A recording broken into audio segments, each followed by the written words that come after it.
ವರ್ಗವು ಯಾರ ಸಭೆಯನ್ನು ಒದಗಿಸಿಕೊಳ್ಳಬೇಕು. ಇಲ್ಲದಿದ್ದರೆ ಈ ವರ್ಗಗಳಿಗೆ ಹೇಳಿದ್ದಾರೆ. ಕಾವ್ಯದಲ್ಲಿ ಒಟ್ಟಿರುವುದಕ್ಕೂ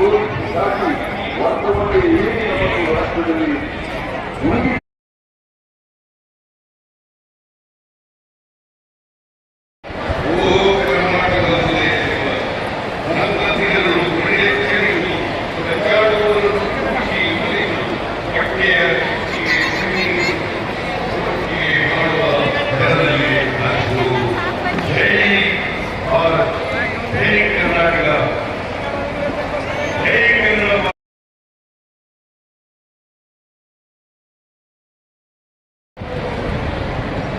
ಎಂಬತ್ತೇಳನೇ ಐತಿಹಾಸಿಕ ಅಖಿಲ ಭಾರತ ಕರ್ನಾಟಕ ಸಾಹಿತ್ಯ ಸಮ್ಮೇಳನದ